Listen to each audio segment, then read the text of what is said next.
Joe, for the start, they were just burning up the net. So did you guys feel like, man, they just can never miss? Was it defensive problems by you guys, or were they just hitting shots? I feel like it was a defensive problem on us. We just made them feel comfortable from the beginning of the game, and that's where it went from there. Without Key, I mean, obviously you got the start, you had to play more minutes. Did it change how you had to play a little more carefully so you didn't get into foul trouble, things like that? Yeah, 100%. I mean, I was still being aggressive, but just being smart, just no dumb fouls. I think I only had one foul. I think something like that, 1 or 2 fouls, but, just trying to be smart, not trying to put my team in a bad position. Offensively in the second half, you guys were 8 for 27. Matter of missing makeable shots, or was it kind of a lack of execution, combination of both? What went wrong there? We just missed shots. We missed shots. It's going to happen. I've been in a lot of basketball games. It's going to happen. But I just feel like if you stop the other team from scoring, then, it's a game, and we like that today. You're close with Eric. Mm-hmm. He goes 4 for 19 tonight or whatever it was. What do you say to him? Just told him just now, get his head up. He's a great player. We need him bad. We need him badly. He's a big part of our team. Last 2 games, a lot of people's talking about this, he did that, he did this. And I'm telling him, forget about it. It happened. It's in the past. We need you. You know what I mean? No need to sulk on a pass. James, you get into the game. What's your mindset at that point? What's your role in that type of situation? I'll just try and do anything I can to help my teammates. Rebound the ball, block shots, challenge shots, be athletic, be that athlete that we need on the team, and just do whatever I can to help each lot. That's what I'm trying to get better at doing. So. It looked like that block early when you were in there got you started personally. I think it's, especially like with West Virginia culture, like those defensive plays, they do a lot for the team. Like someone gets a steal, the crowd's up, they're hype, someone gets a block, everyone's cheering. I think that's important. It's a good catalyst to get everybody going. So,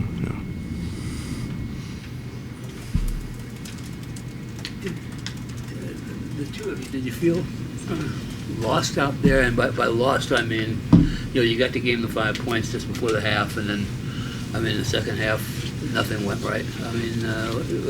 What is it feeling like when it's not in your control that you can't? I feel like it is in our control, to be honest with you. It's just a lack of effort. That's all it is, Like I said, I played in a lot of basketball games. I were down 20 and came back and won. It's just a lack of concentration, wanting to do the dirty work. That's all it is, My coach always say, it's the hardest league in America. Nobody's just going to give us the game. We got to go take it. That's all it is. You got to switch our mindsets. Joe, players are quick to put games in the past, move on, focus on the next game up. But, it's an 0-3 start, so like the hurdle gets a little bigger. What's it take now at this point to overcome that hurdle? Because, like you said, it's going to be a grind for the other, 15 games. It's just a matter of taking things, like I said before. I've been a taker all my life. I'm gritty. You guys know where I'm from, so I got to be strong. No matter what the situation is, I got to be strong, and I know I'm gonna be strong for my guys. And it's just a matter of me getting everybody on the same page with me. What's the most difficult thing for you about defending the pick and roll, especially in the middle of the floor? I don't really feel it's difficult. I just feel like if we all do our jobs, then and by doing our jobs, got to listen to coach. I feel like sometimes we do our own things, and that's where we run into problems. Well, he's not a Hall of Fame coach for no reason. James, for you, obviously it's a little bit different. Joe has a ton of experience. You're still learning all of these things. Is there a learning curve there? What's the toughest for you to pick up? I just think it's back to what Joe was saying. On my part, lack of concentration. I think we just need to lock in as a team, listen to the Hall of Fame coach, because Hugsy knows what he's doing. Everybody knows he knows what he's doing. So that's a fault on my part. I just need to stay locked in, just do what coach tells me to do. So it's different from the practice floor to the heat of a game like this. There's other things distracting you, right? I wouldn't say distracting, but there's Have your attention. we're focused on winning. We're focused on winning. And I guess it's a different environment from practice, from no spectators to a game. It was sold out crowd. I guess that just comes with experience, and we're going to get better as we go on. So, Joe, Coach had said, I think it was yesterday, that after the 2 road games, that guys had to kind of face the truth that maybe you guys weren't as good as what you guys thought you had been So, I mean, if that's the truth you guys are facing, I mean, just like kind of give me like the mindset, I guess, on where you guys are right now. I mean, to be honest, I still think we're as good. I mean, a lot of people might look at me crazy. I think it's just taking an extra step, you know? And that just comes within you. I mean, I'm my own man. He's his own man, you know, but I can't make him do something he doesn't want to do. You know what I mean? So, as a team, we're all just going to have to take a bigger step than what we're taking right now. And that's all it is, you know. It's just a little bit of hard work, you know. It's just a little bit of hard work. And if we do that, I promise you, it'll be a smooth sail. If I could ask you, at the end of the first half, I know it was kind of a tough foul that you got called on, but also the situation where the musket goes off and the clock's still running. Probably a lot of confusion at that point. Could you just kind of take me through that, you know, those last couple seconds there? Yeah, I mean, a lot of people got confused. Me, I didn't get confused because I'm just locked in. Like I go until I hear the whistle. Like you can shoot as many times you want. Right. I'm still gonna be locked in until getting the basketball, you know. But I get, you know, a lot of people got confused because usually that goes off at halftime.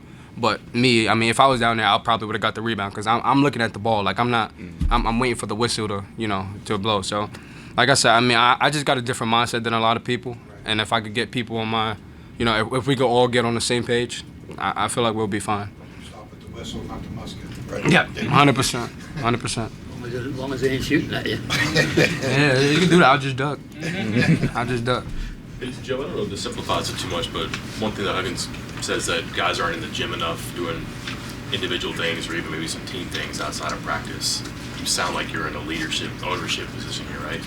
How much would more time before and after practice help? And how do you do that when you said you can't make guys do stuff where you might have to? Sorry. Yeah, that sounds like it might be a solution you guys are entertaining. I mean, I feel like guys, we do spend time with each other outside of practice. I mean, we go to each other's house, we play the game with each other, you know, go get food, things like that. You know, you know, just being in the gym, you know, I probably just got to do a better job of just, you know, letting everybody know, hey, come on, let's go. You know, it's time to go.